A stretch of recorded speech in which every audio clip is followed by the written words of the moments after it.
الحمد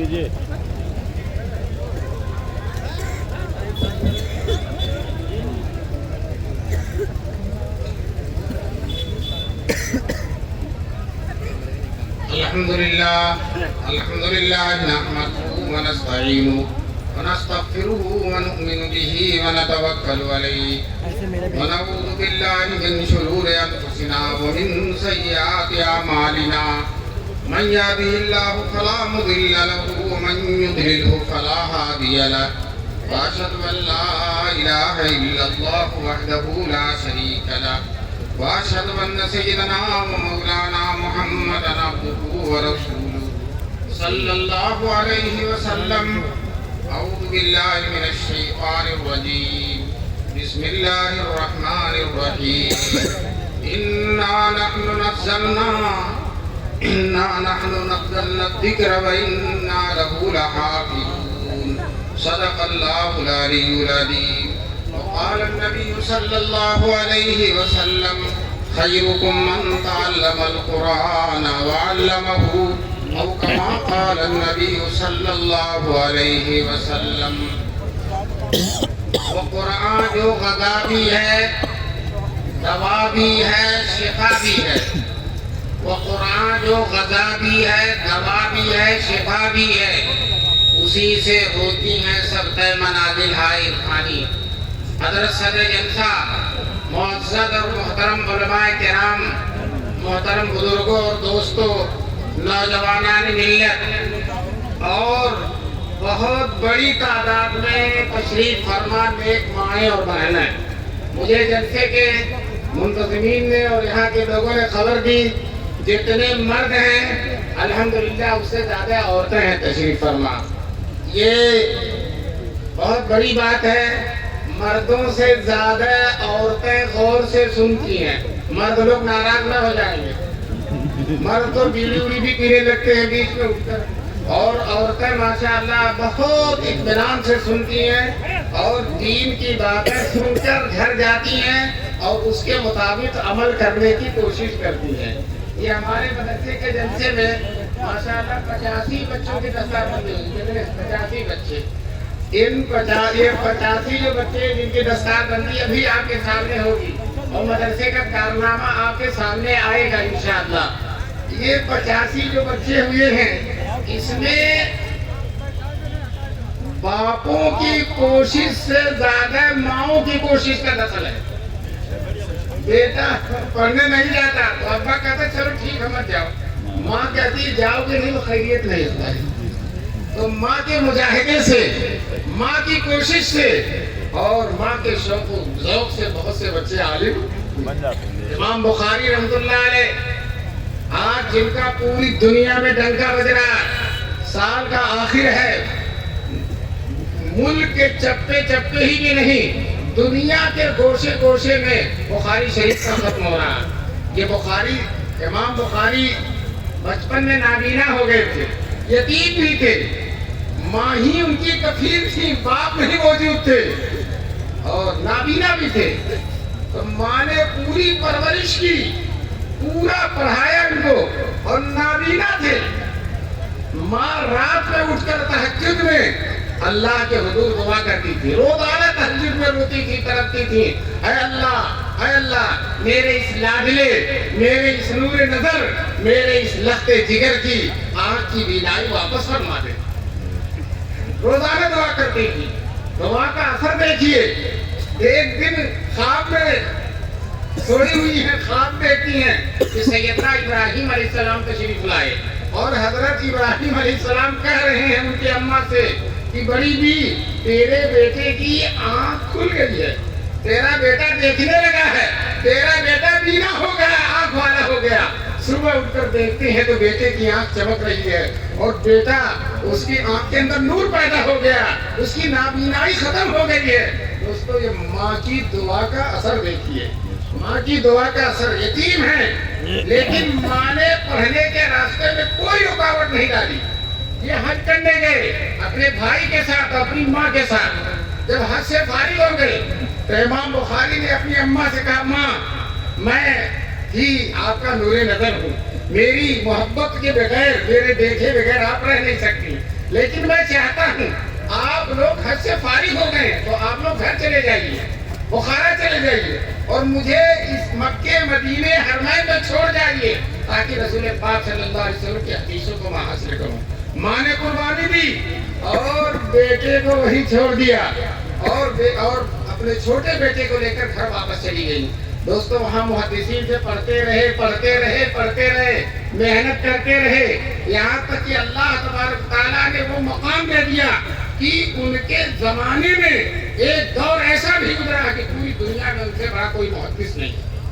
آج پوری دنیا میں بخاری شریف پڑھائی جا رہی ہے، جب تک کوئی بخاری شریف نہ پڑھ لے تب تک عالم نہیں ہوگا۔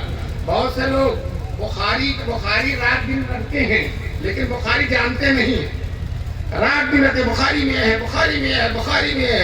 مولانا فخر الدین صاحب رحمۃ اللہ علیہ جو دارالعلوم دیوبند کے شیخ الحدیث تھے، انہوں نے کہا یہ بخاری چلاتا ہے اور بخاری کھول کر رکھ دو تو اسے بخار آ جائے گا۔ بخاری کھول کر رکھ دو تو اس کو بخاری ایک لفظ نہیں جانتا۔ بات تو ایسے بھی ہوتے ہیں کہ پتہ نہیں ادھر سے پڑھا جائے گا تو ادھر سے پڑھا جائے گا، اور ماشاءاللہ بخاری کا حوالہ دیتے۔ بہرحال امام بخاری رحمۃ اللہ علیہ کو اللہ نے یہ مقبولیت دی، یہ درجہ دیا۔ دوستو بتلاؤ باپ کی یہ برکت ہے یا ماں کی کرامت ہے؟ ماں کی کرامت ہے۔ اسی طرح سے ہماری ماں اور بہنیں جو بیٹھی ہیں تشریف فرما ہیں، انشاءاللہ ان کی گودوں سے نکلنے والے حافظ ہوں گے، عالم ہوں گے، قاری ہوں گے، محدث ہوں گے، مفسر ہوں گے اور دین کے داعی اور سپاہی پیدا ہوں گے۔ اس لیے ان ماؤں اور بہنوں کا تشریف لانا بہت زیادہ مبارک ہے۔ اللہ تبارک تعالیٰ ان کے آنے کو قبول فرمائے اور جو یہ باتیں سن کر جائیں انشاءاللہ اس پر یہ عمل کریں گے، اور ان کے عمل کرنے سے پورا گھر سدھر جائے گا۔ اگر یہ موبائل نہیں دیکھے گی تو بیٹا بھی نہیں دیکھے گا، اگر یہ گانا نہیں سنیں گی تو بیٹا بھی نہیں سنے گا، اگر یہ غیبت نہیں کرے گی تو بیٹا بھی نہیں کرے گا، اگر یہ لام تان گالی گلوچ نہیں بکے گی تو بیٹا بھی نہیں بکے گا۔ لیکن اگر یہ گالی گلوچ بکے گی تو یہ بکے گی 10 گالی اور بیٹا دے گا 20 گالی۔ اور بیٹے سے پوچھا جائے کس سے سیکھا؟ کہا ماں سے سیکھا ہے۔ تو دوستو یہ بہترین تربیت کا اچھا بھی سکھاتی ہے، برا بھی سکھاتی ہے۔ مجھے کہنا یہ تھا، میں نے قرآن کریم کی آیت پڑھی ہے، آیت میں اللہ تعالیٰ قرآن کے بارے میں فرماتے ہیں اِنَّا نَحْنُ نَزَّلْنَا الذِّكْرَ وَإِنَّا لَهُ لَحَافِظُونَ۔ ہم نے قرآن اتارا ہے اور ہم قرآن کی حفاظت کرنے والے، اللہ تعالیٰ ذمہ داری لے رہے ہیں کہ ہم قرآن کی حفاظت کریں گے۔ دوستو جب اللہ نے ذمہ داری لے لی تو آپ ٹھاٹ سے سوئیے، انشاءاللہ قرآن کو کوئی ختم نہیں کر سکتا، کوئی ختم نہیں کر سکتا۔ آج کل فیشن چلا قرآن جلانے کا، قرآن جلانے کا، قرآن جلانا۔ ارے تم نے قرآن جلایا 2 منٹ میں، قرآن کا کچھ نہیں بگڑا لیکن تیرا سب کچھ بگڑ گیا۔ اب تم اس کی وجہ سے ہمیشہ ہمیں چلو گے جہنم میں، ہمیشہ ہمیں چلو گے۔ قرآن کا تم کچھ نہیں بگاڑ سکتے، اس لیے کہ اگر پوری دنیا کے نسخے قرآن کے ختم کر دیے جائیں تب بھی قرآن ایسے ہی محفوظ رہے گا جس طرح سے ان نسخوں کی موجودگی میں محفوظ ہے۔ دوستو انگریزوں نے ہندوستان میں جب ان کی حکومت تھی طے کر لیا تھا قرآن کو ختم کر دینا، قرآن کو ختم کرنے کا پلان بنایا جو ہے ناک پانی میں اور سرین آسمان میں، تو وہ جو ہے قرآن کے ختم کرنے کا پلان بنایا اور انہوں نے کمیٹی بنائی، کمیٹی بنائے جلانے قرآن کو جلانے کے لیے کمیٹی بنائی اور پورے ملک میں اس کے دفاتر بنائے اور پولیس والے، سپاہی اور حکومت کے کارندے حکومت کے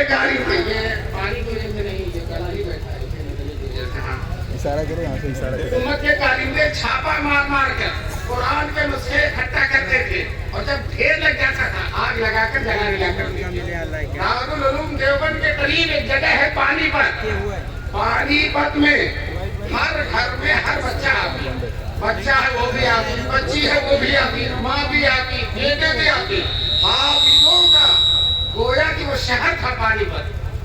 اس علاقے میں جو انگریز افسر قرآن جلانے کے لیے متعین تھا، اس کی ایک مسلمان زمیندار نے دعوت کر دی. انگریز تھا، مسلمان نے دعوت کر دی. آ گیا دعوت میں. جب دعوت کھا چکا تو کہا ہمارے یہاں دستور ہے کوئی معزز مہمان آتا ہے تو ہم اس کو قرآن سناتے ہیں، تم سنو گے؟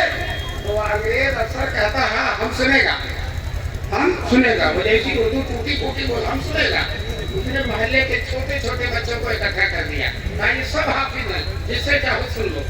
اس نے چھوٹے بچے سے کہا 20 ماہ کرا کرو. اس نے اعوذ باللہ بسم اللہ کے فر پڑھنا شروع کیا. اب انگریز شرمندہ بھی ہو رہا، میں قرآن جلا رہا ہوں اور میرے ہی سامنے قرآن پڑھا جا رہا. اس کو بڑے بڑا پیش آیا. اس نے بیٹے سے ڈانٹ کر کہا غلط پڑھتے ہو. تو بیٹا بہت مضبوطی کے ساتھ بے خوفی کے ساتھ کہا صحیح پڑھ رہا ہوں.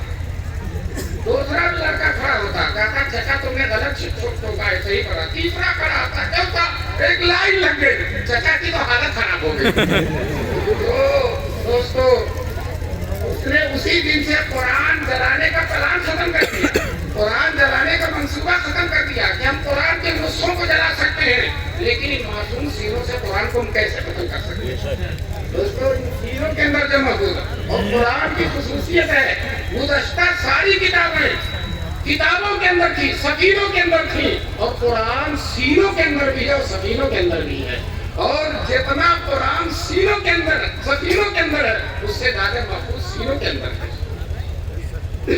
حدیث میں آیا ہے کہ جو قرآن کا حافظ ہو جاتا ہے، جس کے سینے میں قرآن محفوظ ہو جاتا ہے، اگر اس کو آگ میں ڈال دیا جائے تو آگ اس کو جلائے گی نہیں. اس کا علماء نے 2 مطلب بتلا ہے. ایک مطلب تو یہ بتایا کہ واقعاً جو ہے آگ میں وہ جلے گا نہیں.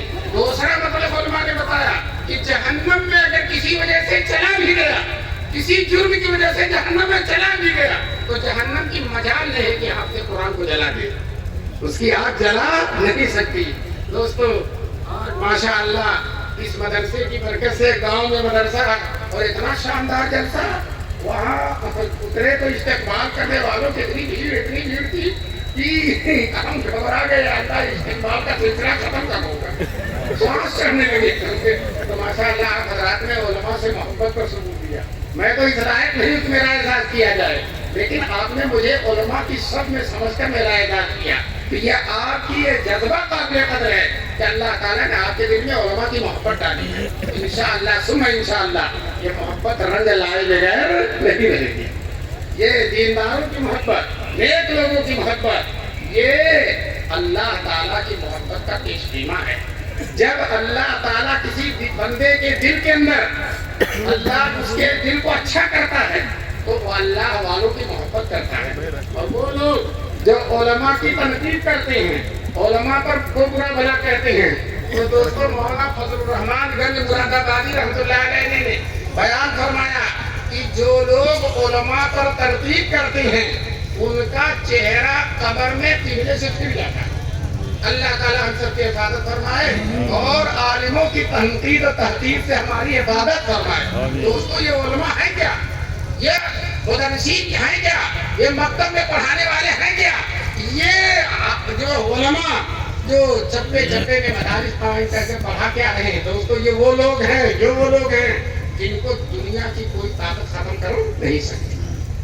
دنیا کی کوئی طاقت ان سے ٹکر نہیں لے سکتی. دنیا کا کوئی سازش ان کا مقابلہ نہیں کر سکتی. ہمارا دشمن سازش کرتا ہے، رات دن سازش کرتا، بند کر دو ان مدرسوں کو، بند کر دو ان مدرسوں کو. اور رات بھر میٹنگ چلتی ہے اور تجویز پہ تجویز لکھی جاتی ہے، بند کر دو ان مدرسوں کو، دہشت گردی کا اڈا ہے.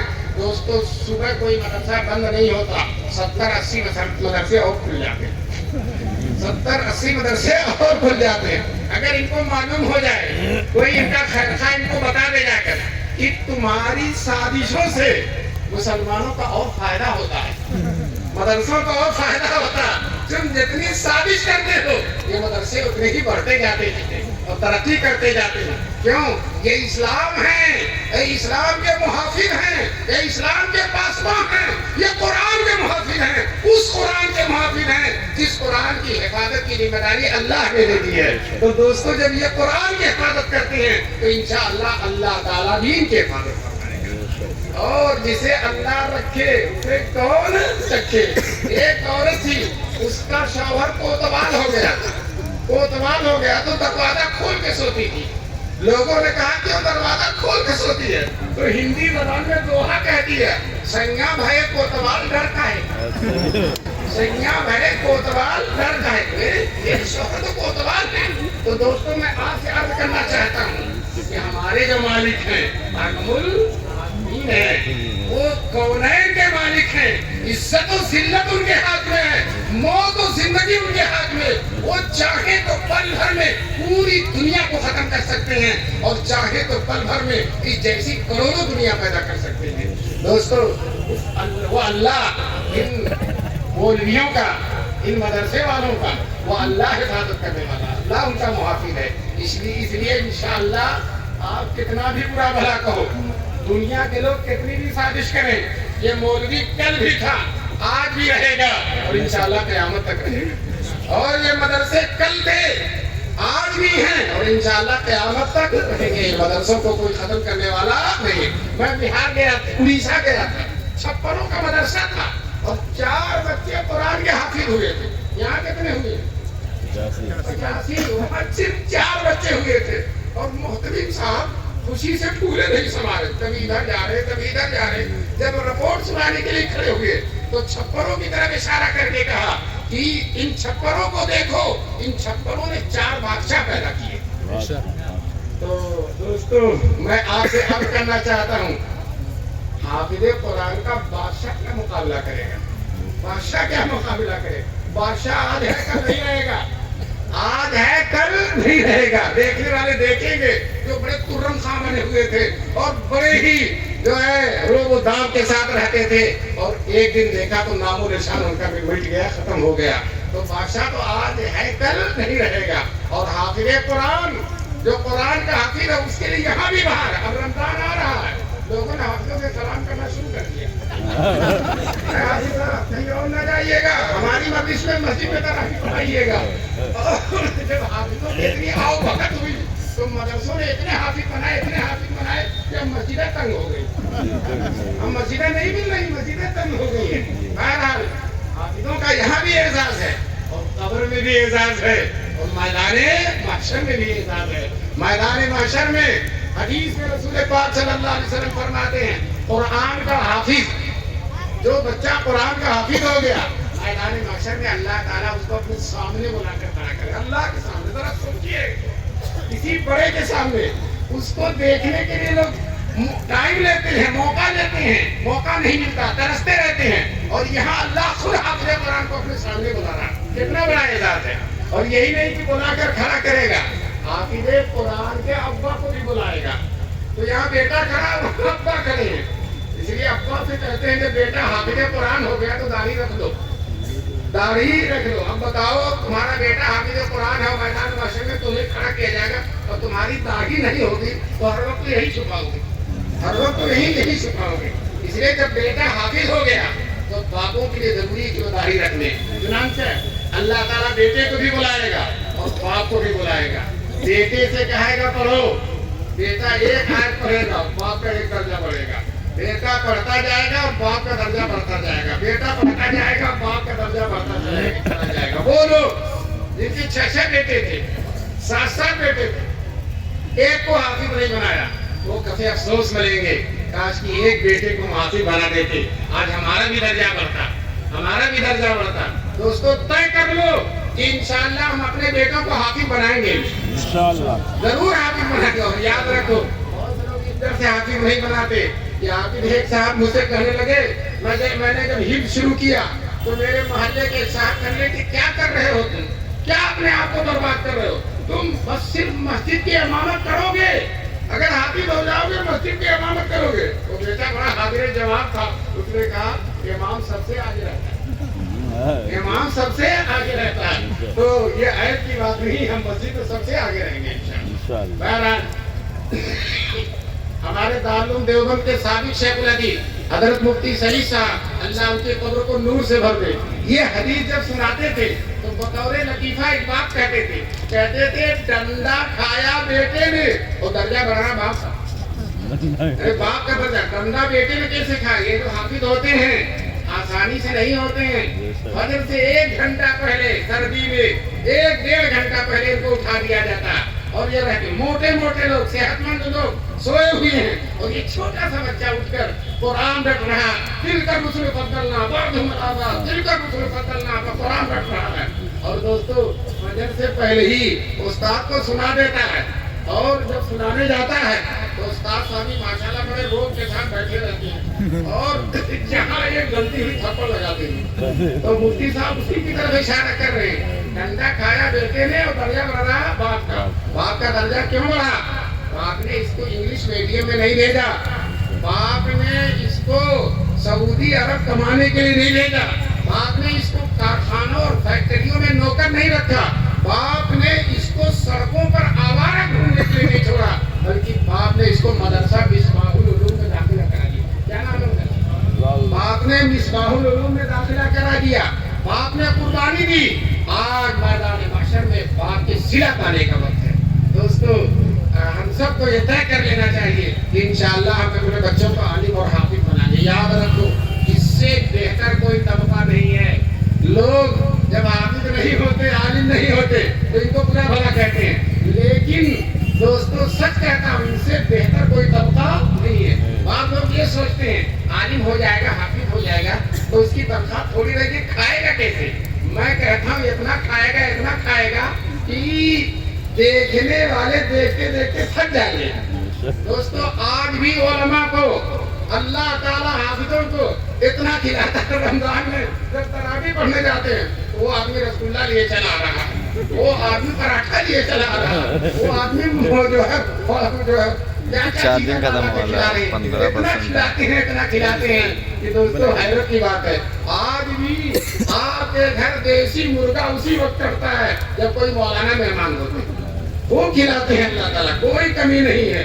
دوستو 1.5 لاکھ تنخواہیں ہوتی ہیں پروفیسروں کی، 2 لاکھ 2.5 لاکھ، لیکن ایک مہمان ندارت، اور مولوی 10,000 15,000 کی تنخواہ ہے، اور اس کے درخان کو روزانہ 5-7 مولوی مہمان موجود ہے، 5-7، وہ تنخواہ کھاتا ہی نہیں کبھی، خوب اللہ تبارک تعالیٰ اس کے ذریعے دوسروں کو بھی کھلاتے ہیں۔ شیخ الاسلام حضرت مولانا حسین احمد مدنی رحمۃ اللہ علیہ، اللہ ان کے قبر کو نور سے بھر دے، 500 روپیہ تنخواہ تھی اور 50 مہمان روزانہ کھاتے تھے۔ کتنے مہمان؟ 50 میں، اور کھانا سالن روٹی، دیکھیے اتنا لذیذ۔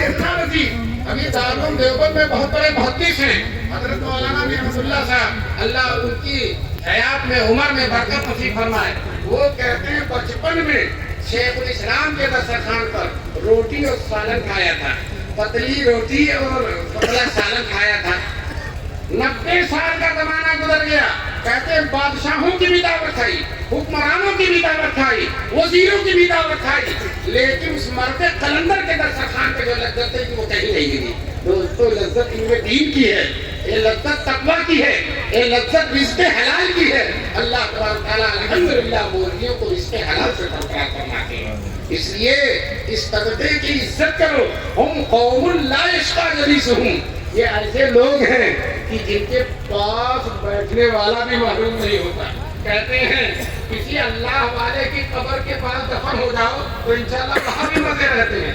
اللہ والے کی حضرت مولانا قاسم نانوتوی رحمۃ اللہ علیہ جو دارالعلوم دیوبند کے بانی تھے، گرمی بہت شدید تھی، ایک صاحب حضرت کو پنکھا جل رہے تھے، پنکھا جلتے سوال کیا، حضرت اللہ والوں کی قبر کے پاس اپنی قبر بنوانے میں دفن ہونے میں کچھ فائدہ ہے؟ تو حضرت نے فوراً جواب دیا کہ پنکھا تم مجھے جل رہے ہو لیکن آس پاس والوں کو ہوا لگ رہی نہیں لگ رہی ہے۔ اسی طرح سے جب نیک لوگوں کی قبر میں اللہ کی رحمتوں کا فیضان ہوتا ہے تو آس پاس والے بھی نہال ہو جاتے ہیں، وہ بھی مالا مال ہو جاتے ہیں۔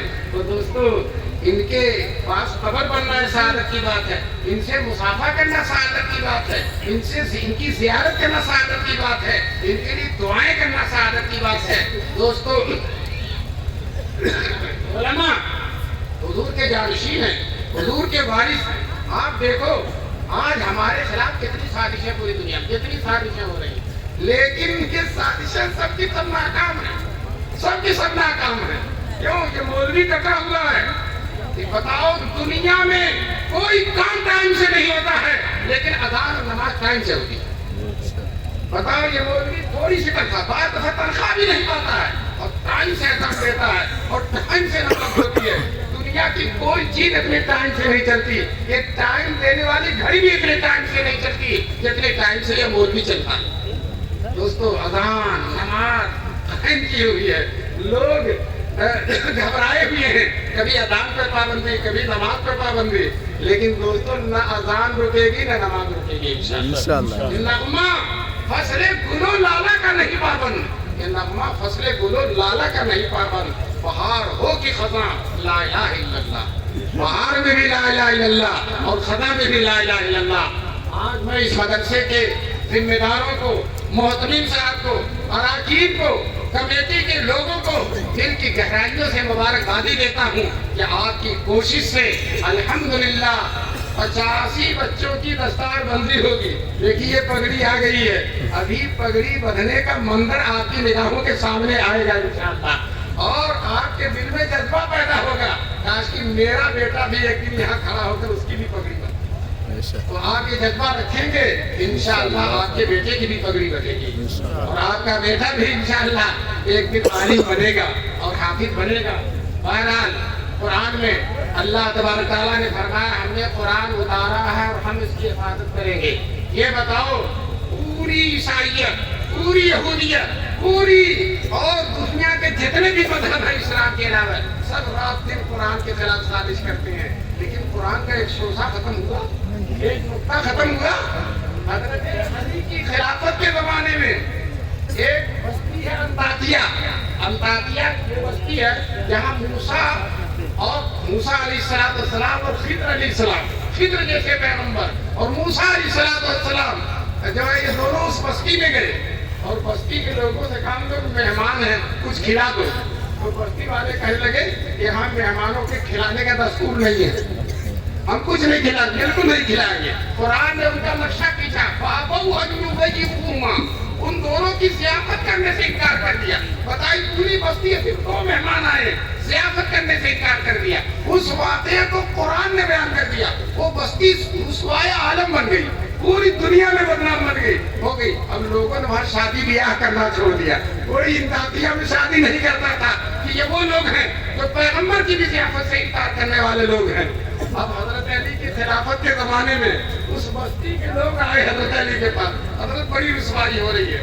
کوئی شادی بیاہ نہیں کرتا، کوئی اس بستی میں آتا نہیں، ہم پوری حکومت کا خرچہ دے دیں گے، آپ تھوڑی سی تبدیلی کر دیجیے۔ فَأَبَوْا أَنْ يُضَيِّفُوهُمَا، فَأَتَوْا أَنْ يُضَيِّفُوهُمَا کر دیجیے۔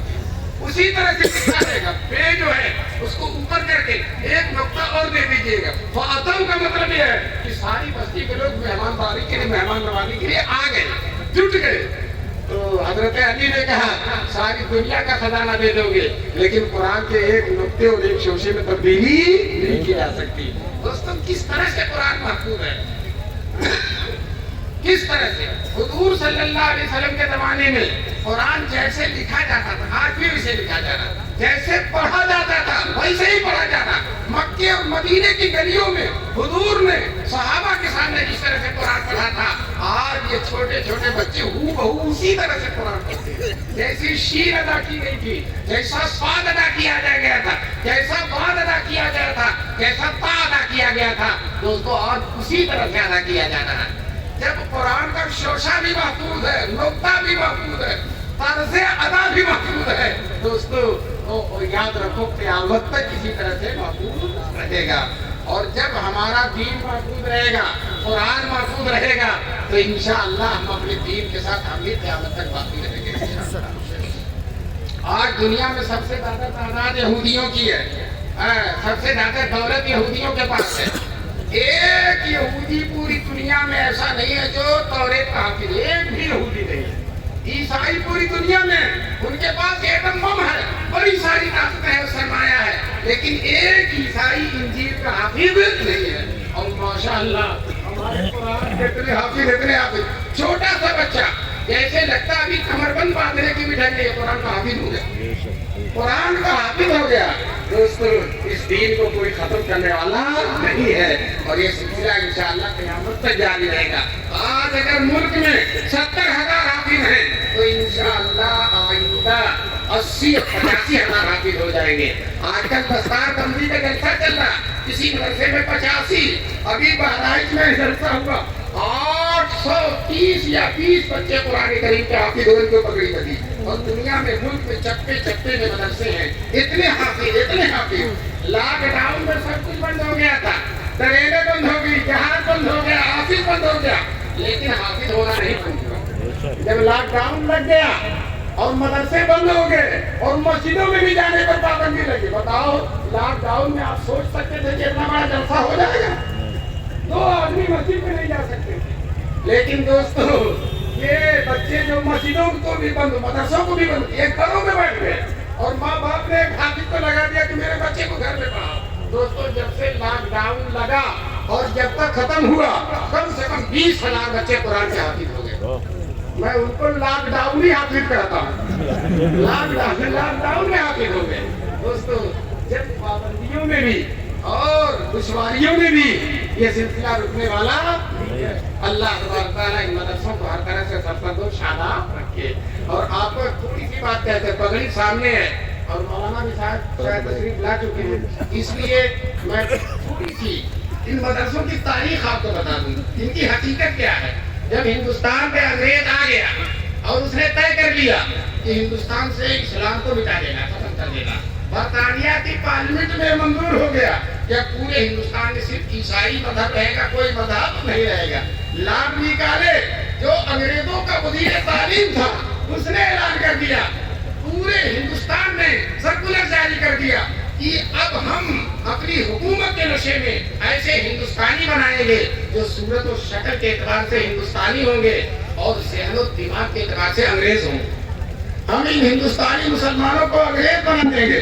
چنانچہ بڑے بڑے کالج کھولے اور برطانیہ سے بڑے بڑے پروفیسر منگائے گئے۔ چنانچہ اکبر الہ آبادی اپنے شعر میں کہتے ہیں تو اس کی پروفیسر آئے، پہلے تو انگریز توپ سے مارتا تھا، لیکن توپ سے دیکھا کہ مار کر مسلمانوں کو ختم نہیں کریں گے کر سکے تو پروفیسروں کو لائے، بڑے بڑے پروفیسر وہاں سے نل اور کون پروفیسر آئے۔ جب بسولہ گیا تو رندہ ہے، بسولہ گیا تو رندہ ہے، لیکن دوستو ہمارے علماء دیوبند نے ان بسولوں کو بھی ختم کر دیا اور رندوں کو بھی ختم کر دیا دوستو۔ اور نانوتوی نے، گنگوہی نے، شیخ الہند نے، شیخ الاسلام نے، حاجی امداد اللہ مہاجر مکی نے دارالعلوم دیوبند قائم کر کے یہ اعلان کر دیا کہ اے انگریزوں، تم ہندوستانی مسلمانوں کو انگلستانی بنانا چاہتے ہو، سنو ہم ایسے ہندوستانی مسلمان بنائیں گے جو صورت و شکل کے اعتبار سے ہندوستانی ہوں گے اور ذہن و دماغ کے اعتبار سے مکی اور مدنی ہوں گے۔ مکی اور مدنی، مسلمانوں بتاؤ ہم مکی اور مدنی ہیں کہ نہیں ہے؟ بتاؤ۔ ہم یہاں ہیں لیکن ہمارا دل مدینے میں ہے، شاید کہتا حب احمد ازل ہی سے سینے میں ہے، میں یہاں ہوں میرا دل مدینے میں ہے، شاید کہتا مدینہ جاؤں پھر آؤں، مدینہ پھر جاؤں، تمام عمر اسی میں تمام ہو جائے۔ بڑی حسرت سے کہتا بلا لو جلد مدینہ، یہ ہے امیر کو خوف کہیں نہ عمر دروغہ تمام ہو جائے، کہیں ایسا نہ کہ مدینہ نہ جاؤں اور مر جاؤں۔ بتاؤ یہ تمنا ہے مدینے کی۔ میں آپ سے پوچھتا ہوں علماء دیوبند کامیاب ہوئے یا انگریز کامیاب ہوا؟ علماء دیوبند کامیاب ہوئے۔ یہ 1857 کے بعد رات میں اٹھ کر اللہ کے حضور روتے تھے، بار الہ اسلام کی حفاظت کی کوئی سبیل پیدا کرنا ہے۔ مسلسل 10 سال روتے رہے، 10 سال کی آہے سے ہٹائی کے نتیجے میں اللہ نے اجتماعی طور پر اس زمانے کے جتنے اولیاء اللہ تھے سب کے دلوں میں بات ڈال دی کہ دین کی حفاظت کی یہی شکل کی مدرسہ قائم کیا جائے۔ چنانچہ انہی الہامات ربانی کی بنیاد پر دیوبند کی سرزمین میں یہ اللہ والے اکٹھا ہو گئے اور ایک انار کے درخت کے نیچے ایک استاد اور ایک شاگرد سے مدرسے کو شروع کر دیا۔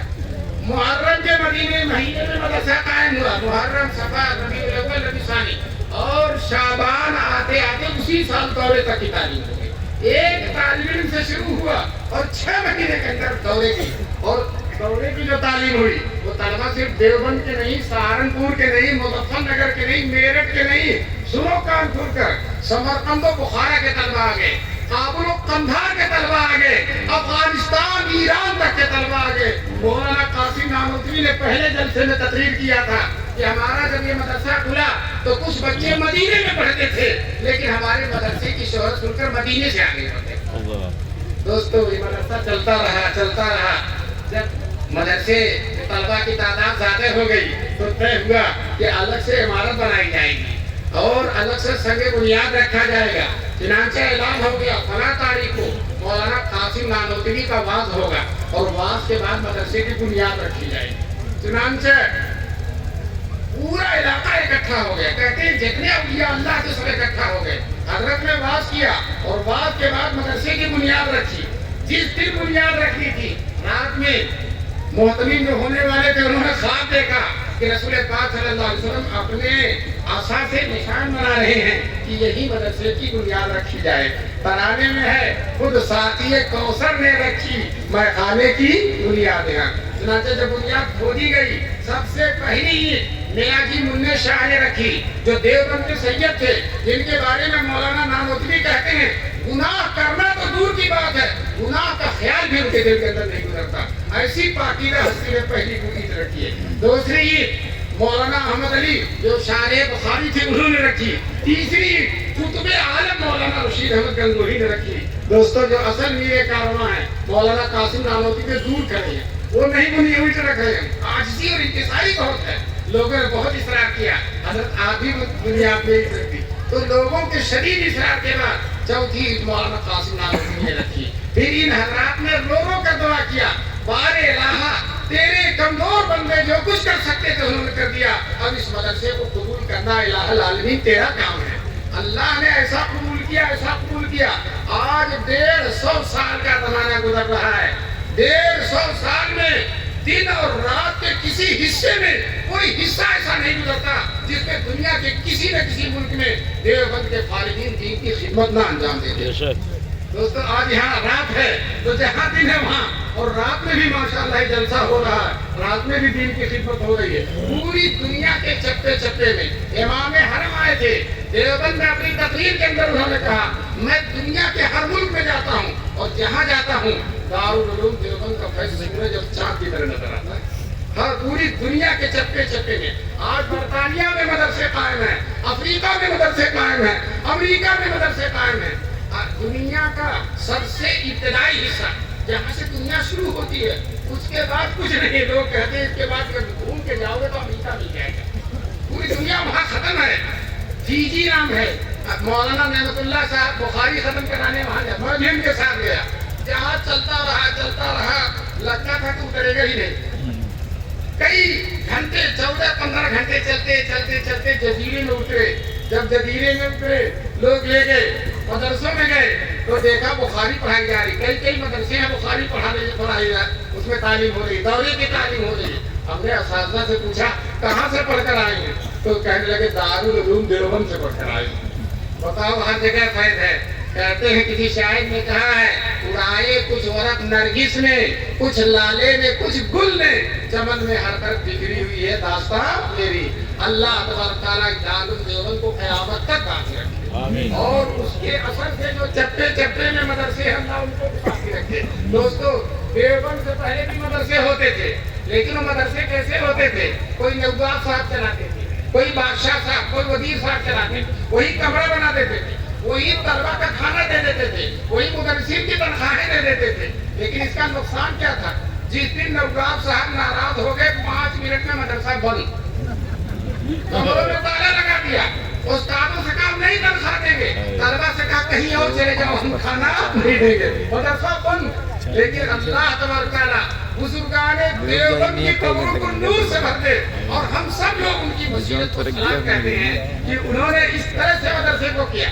نانوتوی نے وصیت کی ہے اور ان کی 8 وصیتوں میں سے ایک وصیت ہے یہ مدرسہ کسی حکومت پر بھروسہ نہیں کرے گا، کسی جاگیردار پر بھروسہ نہیں کرے گا، کسی مالدار پر، دولت و ثروت والے پر بھروسہ نہیں کرے گا، عام غریب مسلمانوں کے چندوں سے مدرسے کو چلایا جائے گا۔ دوستو دولت والا آج ہے کل نہیں، جی ایس ٹی لگی ختم، اور اسی طرح سے جو ہے جاگیردار رئیس آج ہے نہیں ہے، لیکن عوام کو روز رہیں گے، اور مدرسہ مالداروں کے ہاتھ سے نکال کر عوام کے ہاتھ میں دے دیا کہ لو مسلمانوں، یہ تمہارے نبی کی امانت ہے، یہ تمہارے نبی کے دین کے خادم ہے، تمہاری دینی اور شرعی اور اخلاقی ذمہ داری ہے کہ مدرسوں کی تم خدمت کرو۔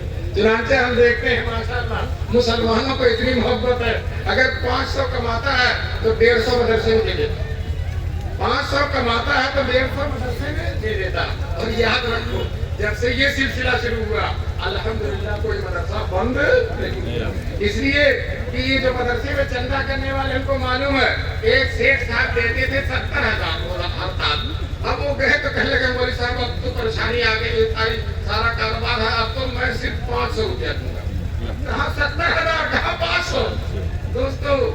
لیکن وہ مولانا مایوس ذرا سا تکلیف ہو آگے بڑھتے ہیں، ایک صاحب کہتے ہیں مولانا اس سال 80,000 لے جائیے، 80,000 لے جائیے، بتاؤ وہ 70,000 کٹا تو کتنا مل گیا؟ 80,000 مل گیا۔ اس طرح سے الحمدللہ یہ مدرسے چل رہے ہیں اور چلتے رہیں گے۔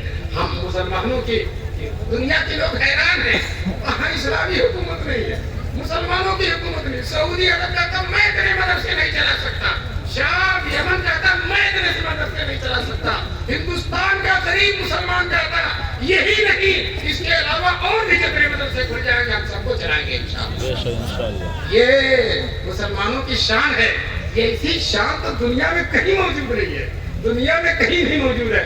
آپ جانتے ہیں اور وہ عرب کی حکومتیں اور مسلمان تحفیظ القرآن قائم کرتی ہیں، اور جو ہے نہ کھانا نہ کپڑا نہ کچھ، اور ہمارا یہ مدر مولوی رمضان میں چندہ کر کے آپ کی خدمت میں جا کر پیسے لا کر قوم کے غریب بچوں کو مفت تعلیم دے رہے ہیں۔ آج پوری دنیا میں مفت تعلیم دے مفت تعلیم دے رہے ہیں۔ آج کل تو کتنا ڈونیشن دیا جاتا ہے، آج کل تو تعلیم کاروبار بن گئی ہے، لوگ فیکٹری کھولنے کے بجائے اسکول کھولتے ہیں، ایک کاروبار بن گئے۔ لیکن اس کاروباری دور میں بھی اللہ کے کچھ ایسے بندے ہیں جو مفت تعلیم دے رہے ہیں، کھانا بھی دے رہے ہیں، کپڑا بھی دے رہے ہیں، بیمار پر جاتا تو علاج بھی کر رہے ہیں۔ دوستو میں کہتا ہوں بہار سے بنگال سے ایک بچہ آ گیا ہمارے یہاں، وہ بیمار پڑ گیا، اب محتمین مدرسے کا پریشان ہے، فوراً ڈاکٹر بہترین سے بہترین ڈاکٹر کے لے جاتا، اپنے گھر رہتا تو اتنی جلدی اس کا علاج نہ ہوتا، لیکن مدرسے کے مولوی محتمین صاحب فوراً اس کا علاج کراتے ہیں، جتنا پیسہ خرچ ہوتا۔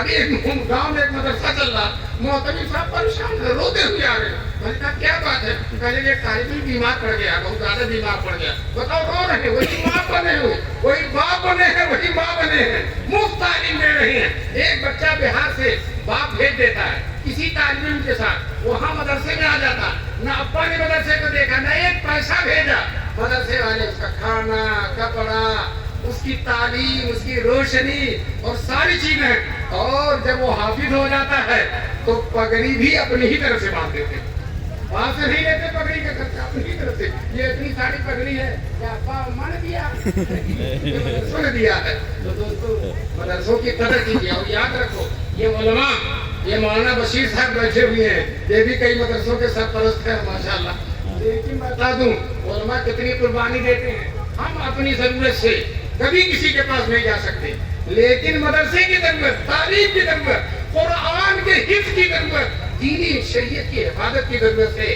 بڑا بڑا عالم، بڑے بڑے محدث بمبئی میں دیکھو گلیوں گلیوں میں گھوم رہے ہیں۔ میرے والد صاحب رحمۃ اللہ علیہ بہت بڑے عالم تھے، اور رمضان میں مدرسے کا چندہ کرنے جاتے تھے تو مولانا مستقیم ابھی زندہ ہے، وہ کہتے تھے اتنا بڑا صاحب فن اور دیکھو گلی گلی گھوم رہا ہے، اتنا بڑا صاحب فن اور گلی گلی گھوم رہا ہے۔ شیخ الاسلام کے شاگرد تھے مولانا عثمان شاہ گنجی، اور رمضان میں چندہ کرنے کے لیے جاتے تھے تاکہ چندہ کر کے لائیں اور مدرسوں کو چلائیں۔ دوستو اپنے بارے میں شیخ کہتے ہیں رمضان کی تعطیل میں یہ دین کا خادم، رمضان کی تعطیل میں یہ دین کا خادم چندے کے لیے شکل گدایا میں ملے گا۔ دوستو شکل گدایا میں چندہ اکٹھا کر کر کے بہترین تعلیم دے رہے ہیں۔ میں سچ کہتا ہوں کہ حکومت کروڑوں اور اربوں کا خرچ کر کے اتنی بہترین تعلیم نہیں دے رہی ہے جو چندہ کر کے یہ مدرسے بہترین تعلیم دے رہے ہیں، یہ بہترین انسان بنا رہے ہیں، یہ بہترین شخصیت بنا رہے ہیں۔ حکومت چاہتی ہے مہذب لوگ پیدا ہوں۔ میں آپ سے بتانا چاہتا ہوں، حکومت سے بھی کہنا چاہتا ہوں، تم جن تعلیم گاہوں پر خرچ کرتے ہو اس میں اتنے مہذب لوگ نہیں ہوتے، جس میں تم خرچ نہیں کرتے ہو بلکہ جس کی تم مخالفت کرنا چاہتے ہو اس میں اس سے زیادہ مہذب لوگ تیار۔ تو یہ مدرسے کے عظیم کارنامے ہیں. اللہ تبارک تعالیٰ ان مدرسوں کے کارناموں کو قبول فرمائے. اور یہ آپ جھوک پر جھوک آئے. میں نے سوچا تھا تقریر بند کر دوں گا, 2-4 آدمی بھی جائیں گے, لیکن ایک آدمی بھی نہیں گیا. ایک آدمی بھی نہیں گیا. ایک جگہ میری تقریر ذرا لمبی ہو گئی تو میں نے کہا اس میں میرا قصور نہیں, آپ کا بھی قصور. آپ بیٹھے کیوں رہ گئے؟ آپ بیٹھے کیوں رہ گئے؟ تو اسی طرح سے یہاں بھی میں کہنا چاہتا ہوں ماشاءاللہ کتنے ذوق و شوق سے سن رہے ہیں کہ صبح تک بھی اگر مسئلہ جاری ہے سلسلہ تو اٹھنے والے نہیں ہیں. اللہ تعالیٰ آپ کے اس دینی ذوق کو قبول فرمائے. اسے لوگوں نے کہا کچھ عورتوں کے بارے میں بھی کہہ دیا جائے, تو عورتوں کے بارے میں مجھے صرف اتنا کہنا ہے کہ عورتیں دیندار بنے, نمازی بنے, جھوٹ نہ بولے, غیبت نہ کریں, انشاءاللہ ان کا گھر جنت کا نمونہ بن جائے. علامہ اقبال شاعر کہتے ہیں بطول باش فنحاش وگیدر ادھر آو شبیر بگیر. تم بطول ہو جاؤ, مسلمان ماؤں سے کہتے ہیں تم بطول بن جاؤ, تم حضرت فاطمہ زہرا جیسے بن جاؤ, تمہاری گود میں حسن حسین جیسے لوگ پیدا. دوستو علامہ اقبال کہتے ہیں تمہیں دادی بھی سوچے کراتے تو دیگر گم کر تو تدبیر عمر رہا. دوستو حضرت عمر جیسا انسان جن کے بارے میں حضور نے فرمایا اگر میرے بعد کوئی نبی ہوتا تو عمر ہوتے. میں آپ سے بتانا چاہتا ہوں ان کے مسلمان ہونے کا سبب ان کی بہن بن گئی. ان کی بہن جب بہن کے گھر میں آئے اور تھپڑ مارا بہن کو تو بہن نے کہا عمر جان سے مار ڈال, لیکن حضور کی محبت نکلنے والی نہیں, جان سے مار. وہ بھی اسی طرح سے جم گئی. حضرت عمر کی بہن تھی, جس خطاب کے وہ بیٹے تھے اسی خطاب کی وہ بیٹی تھی, وہ ڈٹ گئی. عمر جان سے تو مار ڈال, لیکن حضور کی محبت قرآن کی محبت نکلنے والی نہیں ہے. تو پھر حضرت عمر ڈھیلے پڑ گئے. حضرت عمر نے کہا لاؤ قرآن, اس کو تم پڑھ رہے تھے. تو بہن نے کہا تم ناپاک ہو اور قرآن پاک ہے, ناپاک لوگ نہیں چھوڑتے, غسل کرو. چنانچہ غسل کرنا شروع کیا, اور جب غسل کیا تو قرآن دے دیا ان کے ہاتھ میں. سورہ طٰہٰ کی آیتیں تھیں. حضرت عمر پڑھنے لگے طٰہٰ ما انزلنا علیک القرآن لتشقیٰ الا تذکرۃ لمن یخشیٰ تنزیلا ممن خلق الارض والسماوات العلی الرحمن علی العرش استویٰ. جب اس جملے پر پہنچتے ہیں حضرت عمر, جو ابھی بہن کو تھپڑ مار رہے تھے, بہنوں ہی کو مار رہے تھے, ان کی آنکھوں سے آنسو جاری ہو گئے. آنکھوں سے آنسو, قرآن نے اثر کر دیا, قرآن دل میں گھر کر گیا, قرآن نے اس پتھر جیسے دل کو پگھلا دیا. دوستو اب بہن سے کہتے ہیں مجھے بھی کلمہ پڑھاؤ, مجھے بھی مسلمان بناؤ, میں بھی اس قرآن پر ایمان لاؤں. بتاؤ ایک عورت کی سوز جگر سے اور جرأت ایمانی سے حضرت عمر جیسا آدمی مسلمان ہو رہا. اس لیے ماؤں اور بہنوں اپنی شان اور اپنی عظمت کو سمجھیں اور اپنے گھر کو اچھا رکھیں.